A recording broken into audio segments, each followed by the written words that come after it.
Thank you. So I would like to introduce you to Marcy. Marcy's going to give us a presentation called Defeating Disease. And I want to remind you that this is being recorded right now. Marcy, I know that we have a small crew in here now, but this video will be widely available to the rest of CCBC. So thank you so much for joining us today, and we look forward to your presentation. Wonderful. Thank you so much. So yeah, if you are not familiar with my museum, pardon me, I might suggest when we're all done, if you just go to muttermuseum.org, M-U-T-T-E-R, it is a museum of medical history, and we have specimens that teach about the history of medicine over the past couple hundred years. So we've got instruments, models, bones, full skeletons. We've got wet specimens, which are objects that are preserved in a fluid in jars. And we've got some really wonderful, unique pieces. So what we're going to cover today is, as I'm talking, let me pull it up, is a lesson entitled Defeating Disease. And this lesson is going to show us a little bit about some of the heroes and heroines in medicine that have made some significant advances that brought us up to where we are today. So it kind of ties in with the history of the museum. If you have a question, please type it in the chat, and then as I can't see the chat, the questions will be read aloud to me. Please don't feel like you need to wait till the end because I don't want you to forget your train of thought. So if you've got a question, go ahead and ask it, and I will do my very, very best to answer it. Pardon me. I've got allergies and it makes me cough. Anyway, so let's focus on the beginning. We've come a long way in our knowledge of germs and the battle for disease and sickness. But we're going to talk about kind of how things have progressed. So let's start at the beginning. What are germs? Okay. When we think about the word germs, we generally think about microorganisms, particularly the ones that cause disease. Not all germs cause disease. There are some good germs, but we'll talk about that at the end. But what did people of the past think was causing disease? Now, we know about germs and germ theory, but before this, what did people think was making us sick? Well, in 36 BCE, there was a Roman statesman, Marcus Varro, who wrote about his conception of what was causing disease. Now, he never used the word germ. He just described minute creatures which cannot be seen by the eyes, which enter the body through the mouth and nose, and there cause serious diseases. Germ theory would not be accepted widely for another almost 2,000 years. But this man had that conception that there was some kind of creature that was causing disease. He was really, really ahead of his time. And he was definitely in the minority in thinking this, because there were some other theories of disease contraction. For example, in Italy, Girolamo Fracastorso of Verona thought that syphilis was passed by some kind of living agent that was passed between infected people, the handling of contaminated materials or breathing infected air. Yes and no. You know, not too far. This was in the right around 1500. But, you know, we know now how syphilis was contracted. You can't breathe it in. So he was kind of close, but not really. Another huge theory of disease contraction was bad air, or as they call it, miasma. It comes from the Greek word for pollution. It's also known as night air. It was thought that bad air, that disease could come from rotting organic material, like a poisonous vapor that could make us sick. That disease wasn't passed from person to person, but it came from a specific location. And there have been several epidemics in history that have been blamed on bad air, including the Black Death, There was a cholera epidemic in England, yellow fever in Philadelphia in 1793. This theory pervaded up until the 19th century. Please pardon me. Then that was finally opposed by the theory of contagionism, which proposed direct and indirect physical contact could spread disease. People also believed that disease was the result of divine wrath, which meant that God was trying to punish the wickedness of human beings. And also it could be spread through disease, through witchcraft or demons. Another theory regarding the cause of illness was humoral theory. This was huge. It basically said that the body was composed of 4 fluids or humors: black bile, yellow bile, blood, and phlegm. And these four fluids or humors were associated with the elements, as you can see in this diagram here. And they believed that illness was caused from an imbalance of these humors. So for example, if your blood was diseased, it would basically set you off balance. And the best way to do that would be to maybe relieve you of some of this diseased fluid. And a common way of doing that was bloodletting, which you can see in the picture on the right. You may have heard of bloodletting. It was done often by surgeons or barber surgeons, where they would literally cut the skin and have blood come out. And it was believed that that was diseased blood that would, once taken from your body would restore itself to its natural balance. And this was very, very pervasive up until perhaps the late 1800s, even the early 1900s, a little bit. But we'll see how that gets replaced with germ theory as we go through this lecture.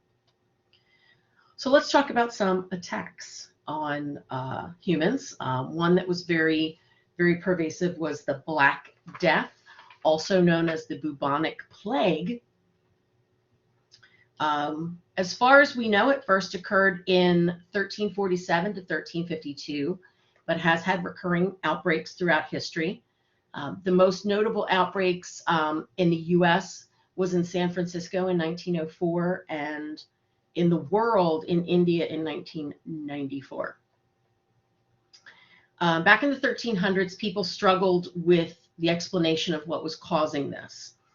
It was believed it was caused by a humoral imbalance. Many also believed it was caused by God, who was displeased with humans. Others thought it was poisoning of water wells, corpses being thrown into the Rhone River, planetary alignment, and even poisonous fumes from volcanoes.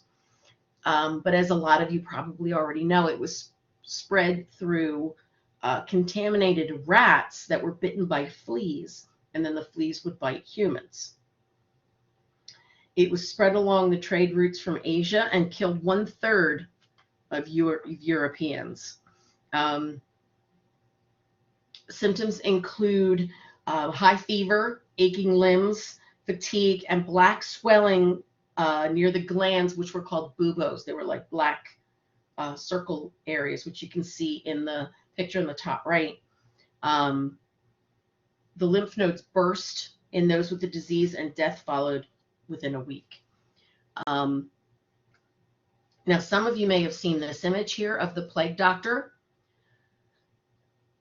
The doctor would often don this bird-like mask to visit his patients because it was often believed that bad smells would cause this disease.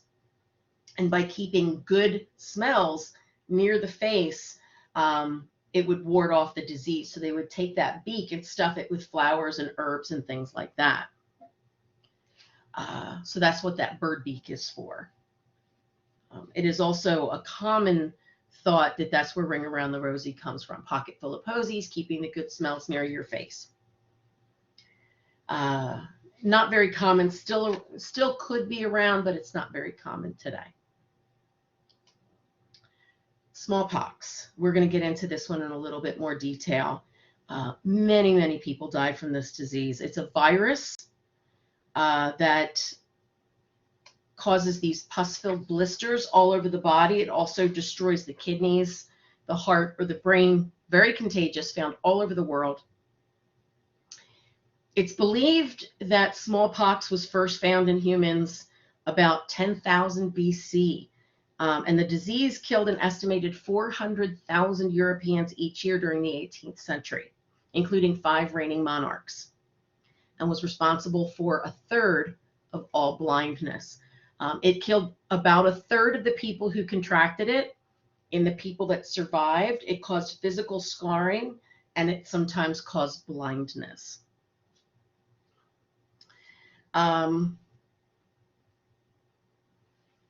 During the 20th century, it was believed that smallpox was responsible for 300 to 500 million deaths.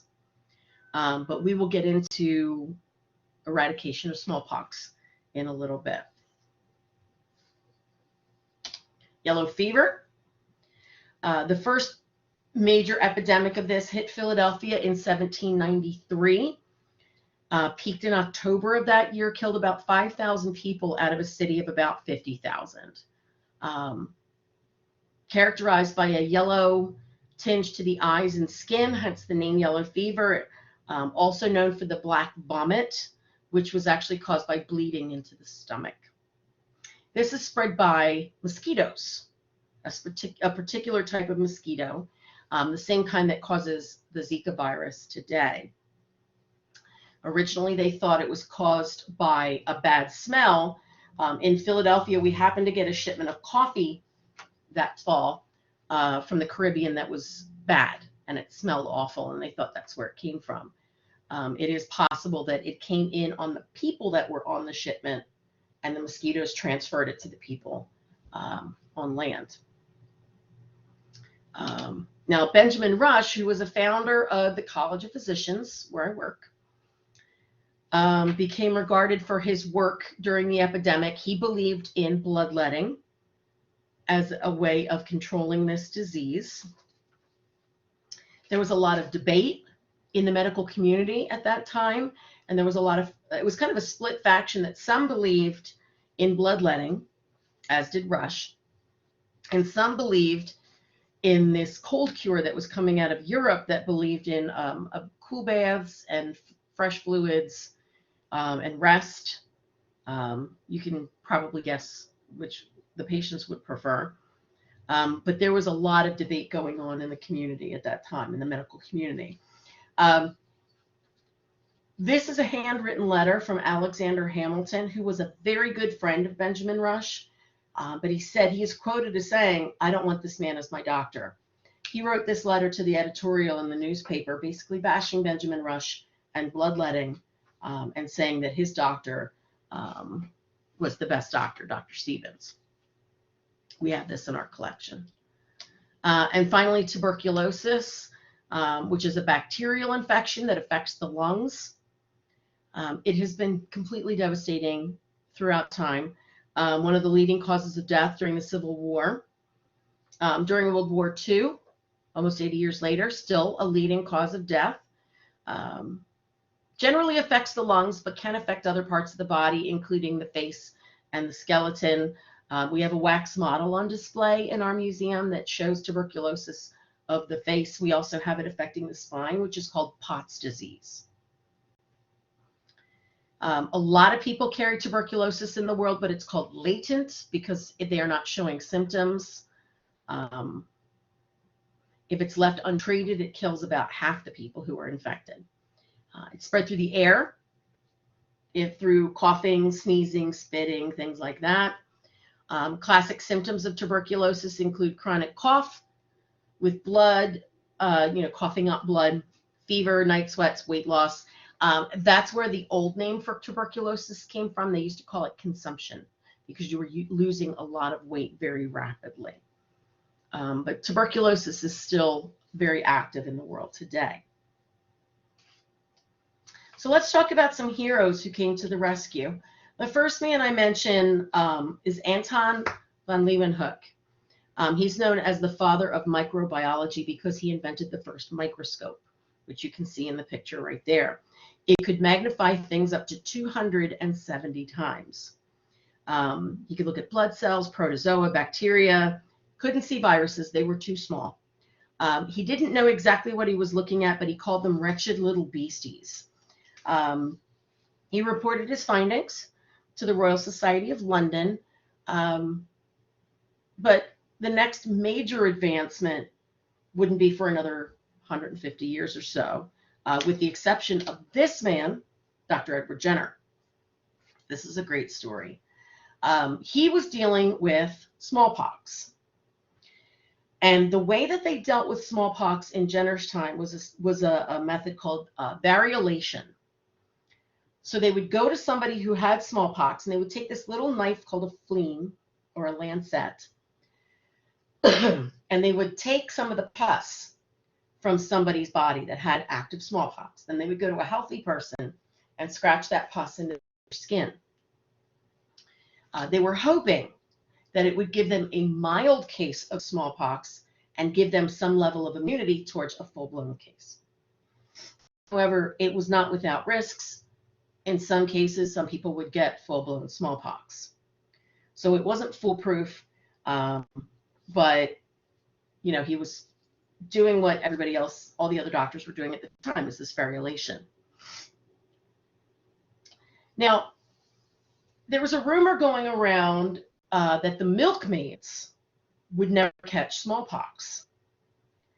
And they weren't sure why until he kind of thought about this cowpox that the milkmaids were contracting. It was on the udders of infected cows, as you can see from the picture, and the milkmaids would get it on their hands. And it was a very mild disease. It certainly wasn't fatal. But after they contracted cowpox, they seemed immune to smallpox. So he wanted to test this theory. And the one woman that he dealt with was this woman named Sarah Nelms, and that's her hand. And she contracted it from a cow named Bessie. So he tried his first trial on an 8-year-old boy named James Phipps, who was the son of his gardener. And he went to a woman who had cowpox and directly put that into Jimmy's body, into his skin. Jimmy got cowpox, which again is a very mild infection. But then after Jimmy recovered from cowpox, Jenner deliberately tried to give him smallpox, and he proved immune. So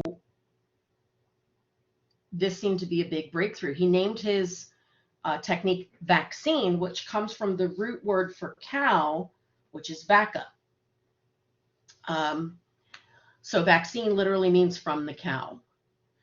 So now you know that. He reported his papers to the Royal Society, but they said it was a little revolutionary and they needed more proof. So he tested it over and over again, including on his own children, including his own 11-month-old son. And in every single case, every person affected with cowpox was immune to smallpox. In the end, his papers were accepted and his vaccination process was approved. And word spread very quickly. Lots of doctors would collect these cowpox scabs. Despite his accomplishments, there was an anti-vax movement. There were many critics of this method, and this is a political cartoon from James Gilray, which shows a lot of Jenner's in the kind of the middle left there with the rust-colored coat, giving this terrified-looking woman a shot of cowpox, and then you can see all his other patients are turning into cows. So it was not without its critics. However, routine smallpox inoculation or vaccination became very accepted and very widespread. You can see this woman here getting her inoculation in the arm. The vaccine for smallpox, they stopped giving it in the US in 1972 after the disease was completely eradicated from the US. The last endemic case anywhere in the world was in Somalia in 1977, and the World Health Organization declared smallpox eradicated by 1980. So it's the only disease affecting humans that we have been able to completely eradicate, and they're close to doing that with some others as well. Generally not the first to combat smallpox. As early as 3000 BC, people in China had their own method. They would do this by giving a weak version of smallpox, but instead of doing the variolation, they would take a scab, grind it into a powder, and put it up their kids' noses. It's kind of gross, but in some cases it did work. There are small populations of people that still get the vaccine, such as the military. Should smallpox rear its ugly head again or be used as biological warfare, but we still have the ability to make the vaccine should we need to. So that's a very interesting chapter in history. Let's talk about this gentleman. This is John Snow. He was very integral in discovering the cause of the Broad Street cholera epidemic in London in 1854. So what's cholera? It's pictured on the left there. It is a disease caused by a bacteria, Vibrio cholerae, causes acute, massive diarrhea, so much so that it can kill you very quickly from dehydration. Leg cramps, watery diarrhea, vomiting, things like that. So what John Snow did, he wanted to discover what was causing this outbreak of cholera. So he took a map of London, and you can see Broad Street kind of in the middle there, and he put a little black spot on every house that had a case of cholera. So they were kind of concentrated in this one area. He linked it to a well downtown on Broad Street that was contaminated. We know it was contaminated because he had this well like this where you would pump it and you would get water for your family and take it home. This was before indoor plumbing. This well was 3 feet from another hole in the ground where people were dumping their waste. So whatever bacteria was in the waste material, and I don't mean trash, I mean waste, was seeping into the fresh water and contaminating it and making people sick. So he was able to get that pump completely shut down. His findings were a little controversial. Not a lot of people believed him, but he was able to get that particular pump shut down, and also recommended that people boil their water to make it safe to drink. And that was the first time that happened. So we know that cholera comes from contaminated water. This next chapter is probably somebody you have not heard of. If you have, kudos. It's a little kind of small chapter in history, but very important. Dealing with Dr. Ignaz Philipp Semmelweis, who was a Hungarian obstetrician. So he was dealing with pregnant women. And under his watch, there were 2 rooms where women would go in labor. On certain days of the week, they would go to room number 1. On other days of the week, they would go to room number 2. So one room wouldn't get too crowded. And in this particular, in room number 1, they had a very high death rate. These women were getting a fever and dying, but they were being tended to by medical students. Room number 2, the babies were being delivered by midwives, and the women were not getting a fever. So the statistics were, in room number 1, 600 to 800 women per year were dying of what they called childbed fever. Sometimes they called it puerperal fever. Very common in 19th century hospitals and often fatal. However, in the other room, only about 60 women per year died, and almost 0 from home births. So he did this comparison of the 2 wards, and he thought, why are the women dying in the one room and not in the other?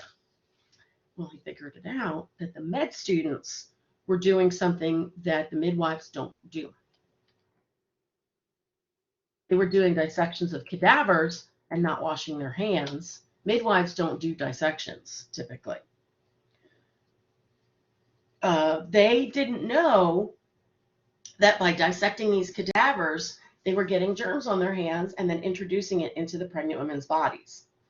The thing that really hammered it home for him was a very close friend of his was doing a cadaver dissection and cut his own hand. This was before gloves. Cut his own hand, wound up getting the same fever that the pregnant women were getting and died. So he linked the two. He, of course, made the wondrous breakthrough of suggesting that people wash their hands. They used a chlorinated lime solution. And guess what? People stopped getting sick, reduced the mortality rate to 1 to 2%. Now, why don't you know this man's name? The first man to suggest hand washing. Because the other doctors didn't like this idea. Again, remember at this time that diseases were being attributed to different and unrelated causes. Bad air, diseased humors. And they didn't think that if you can't see it, it must not be there, kind of a situation. So unfortunately, Dr. Semmelweis was fired from the hospital. He started writing letters to a lot of his contemporaries, calling them murderers. He started to people started to believe he was losing his mind, and he was committed to an asylum where he ultimately died. Very, very unfortunate story. And I think that's why a lot of people don't know about it, is because this wasn't a successful breakthrough. But I like to bring him up. I think he's kind of an unsung hero. And I think it's important that we know that he's the first man that suggested hand washing as a way to prevent the spread of germs. Louis Pasteur, he's very, very famous. He was studying microorganisms, which led him to pursue the study of infectious diseases. And he was studying an epidemic in silkworms in France's silk industry. And he was able to isolate the microorganism that caused that disease. So he was led to propose germ theory, that diseases were caused by things that were too small for the naked eye to see. And this germ theory would ultimately become accepted in the medical community. So Pasteur was studying cholera after that. He started studying it on chickens, not necessarily humans, but it was a disease that was destroying the chicken population. And he thought that if he could find some sort of vaccine for this, much like Jenner did, that they could save these chickens. So he started inoculating chickens after culturing a bacteria of chicken cholera.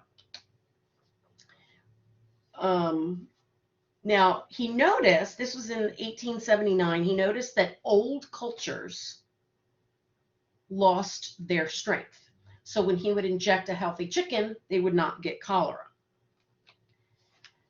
So he grew a fresh culture of bacteria, and he injected new chickens on the bottom of the picture there. They all died of cholera, but he re-injected those chickens, and none of them got sick. He reasoned that being injected with the old bacteria, it gave them some sort of immunity, so that when they were injected with the new bacteria, it would fight them off. And this became the first type of true vaccine. He was also able to come up with vaccines for anthrax and rabies by using the same method. So here he is creating his cultures. Now there's another reason that you guys probably know Louis Pasteur's name. It might be in your refrigerator at home. Pasteurization. He discovered that milk had microorganisms in it, fresh from the cow. So if you heat the milk up to a high temperature for a short time, it destroys the bacteria that's in the milk and makes it safe to drink. So I don't know if he named it pasteurization or if somebody else did, but it was ultimately named after him. It's also used in juices and eggs, so it makes food safe to consume. We need a heroine in this story, so let's talk about Florence Nightingale. A lot of people know who she is, but they don't realize why she's so famous. So she was a nurse out of London, went to nursing school, kind of against her family's wishes. They wanted her to get married and have kids and all that. And when the Crimean War broke out, she wanted to go help. A lot of her patients were getting sick and dying from disease, even though they might have been shot in the field or stabbed. She made this chart, which is really cool. This is her work. This is her diagram of the causes of mortality in the Army in the East. And she's basically credited with creating the pie chart. Each piece of the pie is a different month of the year, and then each color is a different cause of death. So red is injury, whether it be a stab, a bullet, something like that. Black is all other or unknown. Blue is disease. And if you look, a lot more soldiers were dying of disease than were dying of injury.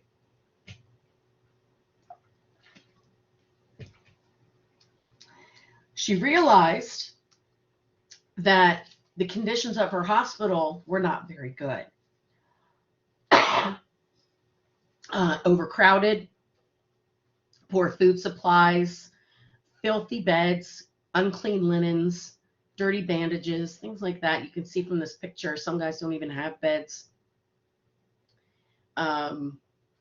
So Florence Nightingale and her nurses went to work literally cleaning the hospital. Regular bathing of patients, changing linens. She got donations to purchase needed bandages and soap, and got meals from a new commissary.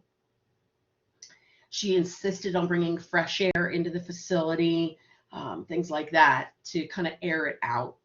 So this is what happened. This is not her chart. This is mine. So in her dirty hospital, 60% of the patients died. But once she set about cleaning up her hospital, the death rate dropped to 2%. She documented everything. And when the war was over, she brought her records back to England, where she made it her personal crusade to clean up hospitals. She later played a central role in the establishment of the Royal Commission on the Health of the Army. When our Civil War broke out about 9 years later, we built our hospitals to her specifications. We heard about her studies, and we found that the cleaner the hospital, the lower the disease rate.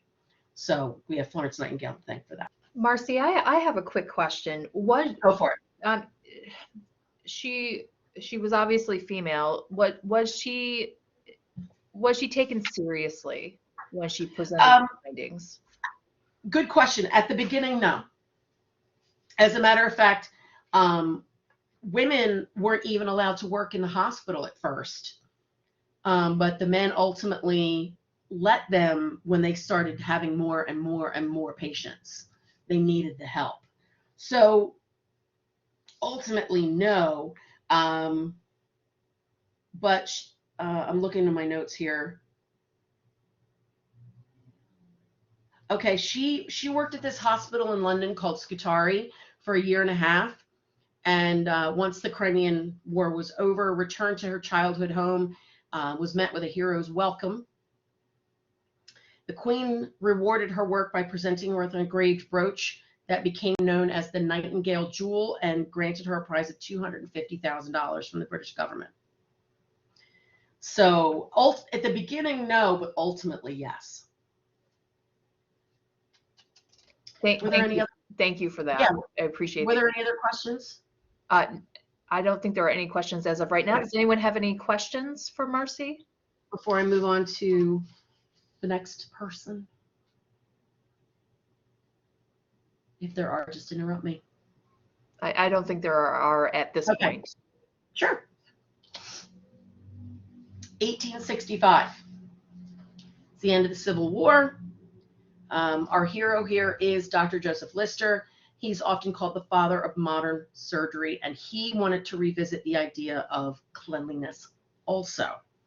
So we had Dr. Semmelweis, we had Florence Nightingale, but even though they had made their advances, most surgeons didn't clean their instruments in between patients. They believed that by keeping the bodily fluids on the instruments was somehow better, which is kind of gross.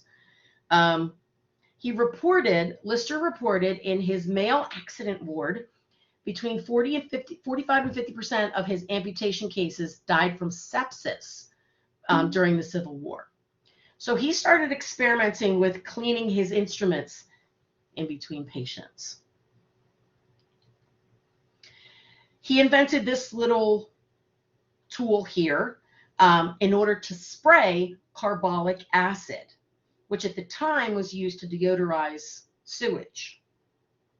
But I figured, I guess if it would kill whatever was in the sewage, it would kill what was ever on the instruments as well. So he would spray down everything. And you can see Lister preparing for surgery, and his associate is spraying carbolic acid on the patient. Between 1865 and 1869, the mortality rate dropped from 45% to 15%.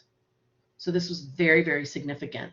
And something else that really kind of cemented his place in history was that Queen Victoria had an abscess under her arm that was infected. And he sprayed it with carbolic acid and it disappeared. So he was knighted and he became known as Sir Lister.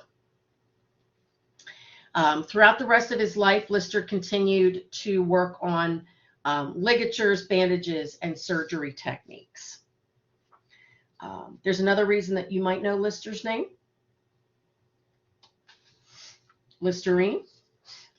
Named for him, not invented by him, but named for him because it's a mouthwash that kills germs, just like carbolic acid did.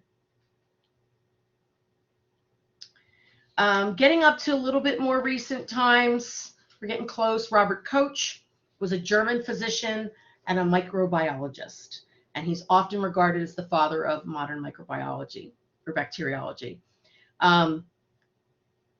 He postulated one germ, one disease. So basically saying that each microbe causes a different disease and therefore should be treated differently.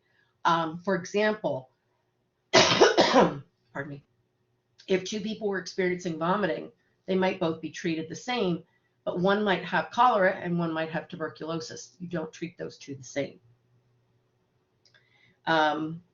He did a lot of groundbreaking work in dealing with tuberculosis and won the Nobel Prize in 1905. But here are his postulates. Now, here's the words. I'll show you a picture that helps it make more sense. So this is better. So you have a healthy organism. You look at their blood cells. There's no causative agent. There's nothing making them sick. You have a diseased organism, in this case a mouse. Look at their blood. See a microorganism which is suspected of what's making them sick. So you isolate that agent, whatever it may be, probably a bacteria in this case. You isolate it and grow it in a culture, then inject it into a healthy individual. And if they are sick with the same disease as the original one, that must be the causative agent. So those were his postulates. And together with the works of Pasteur, Lister, and Koch, germ theory came about in the 1880s, and it became the most widely accepted method of disease contraction. Now, despite the progress we had made with sanitation and vaccines, germs weren't going anywhere, but we needed to do more.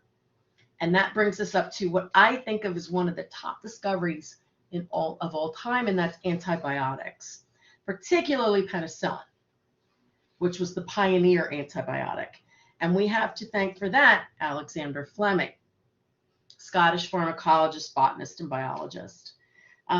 So you can see in the left-hand picture there, he has a petri dish with a culture in it. He's growing some bacteria.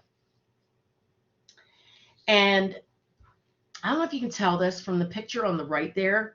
His laboratory wasn't exactly tidy. It was kind of messy.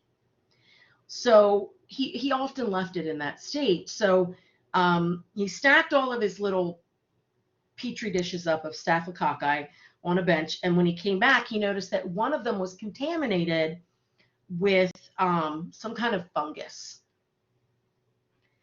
And he almost threw it away. But one of his assistants made him look at it again. And if you look carefully around the white fungus, which is called penicillium, around the edges of it, the bacteria is not growing. It's growing elsewhere, but not where it's touching the penicillium.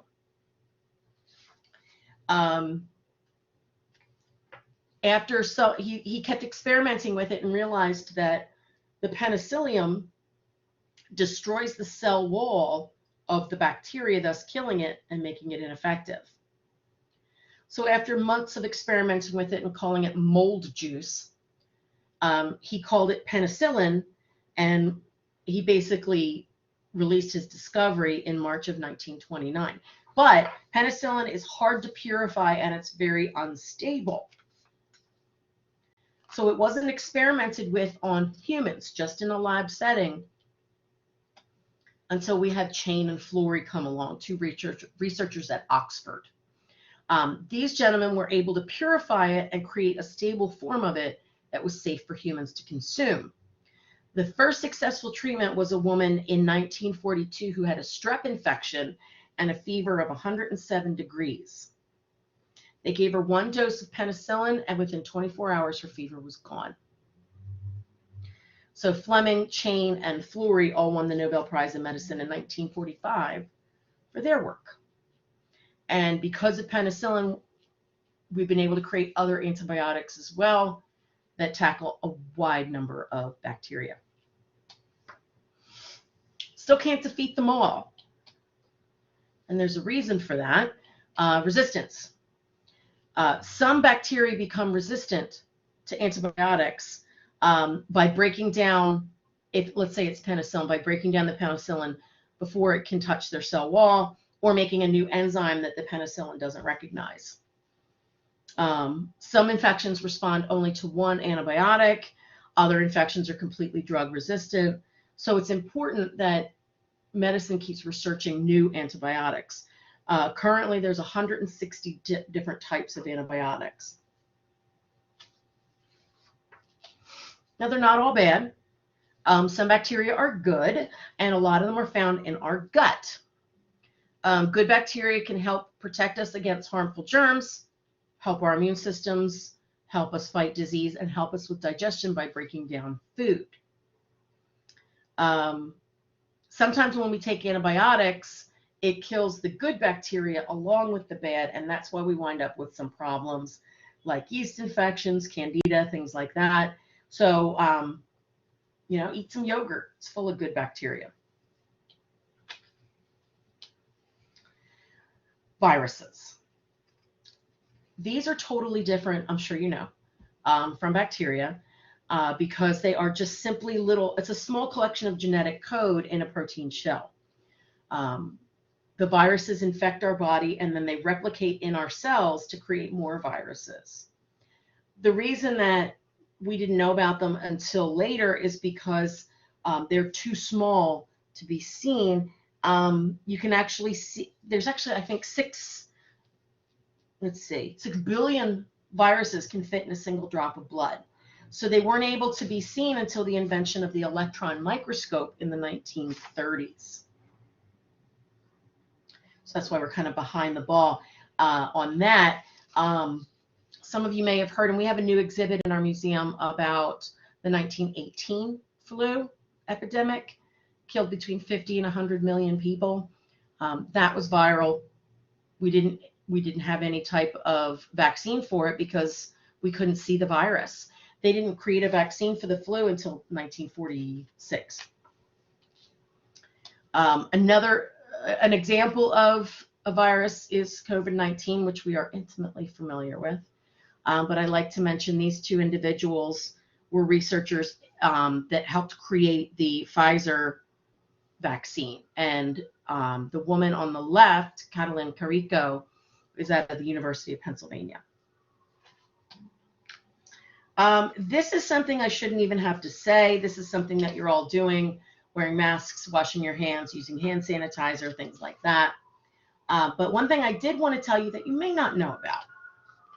We have this amazing website called the historyofvaccines.org. This website goes into great detail about the history of many different vaccines. And it is very informative. It's in many different languages. And it is something that you could use to research if you're writing a paper or something like that. It's something that you want to check into. It's very informative. Goes through these timelines. So it's historyofvaccines.org. So at this point, I would love to come back. I'm going to stop sharing and see if we've got any types of questions or anything like that. So if you have any questions, you're free to turn on your microphones or you're free to type in the chat box, whichever you are most comfortable doing. We would love to hear any questions that you have. I will tell you I am not a COVID expert. So anything directly related to COVID, I can just tell you what I know, but I'm not an expert. There was a comment in the chat box from Nikita, and what he said is, I just think it is a very good presentation, really interesting. Thank you. It was an incredibly interesting presentation, but I have to say, Marcy, it was very disgusting too. It is gross. I admit it's very gross. It's remarkable to me that the things that we take for granted now, like hand washing, before, you know, after dissecting a cadaver wasn't something that they automatically did. Absolutely. Yeah, no, it's very gross, and the more we learn, the more grossness I find out. From your perspective, what is the grossest? I mean, you study this all the time, but what, from your perspective, what is the grossest thing in history connected to medical advances? That's a good question. Let me think about that. Well, I think that, sorry, Philly noises. Bloodletting is pretty bad.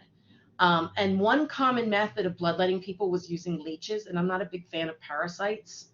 So that kind of makes the hair on my neck stand up, is the use of leeches. Oh, I know what's gross. I don't know if it's the grossest, but a lot of doctors actually used to taste their patients' urine to help diagnose diabetes back in the 1800s and before. If it had a very sweet taste to it, then they more than likely weren't processing sugar and had diabetes. Is anyone else gagging on their side of the street? Am I the only one that's like super grossed out by that? Super gross. Okay. Oh, thank you, Nikita. Reached our peak. Okay, India, that's a great question. I don't think we've reached our peak. No, I think there's got to be some kind of breakthrough in terms of the magic pill for viruses, like antibiotics were for bacteria. There's got to be some kind of medicine out there that can either be invented or discovered that can attack viruses and that protein coat and kill the genetic material. You know, if some of you who are a little older might remember that back when HIV was discovered, it was seen as a death sentence.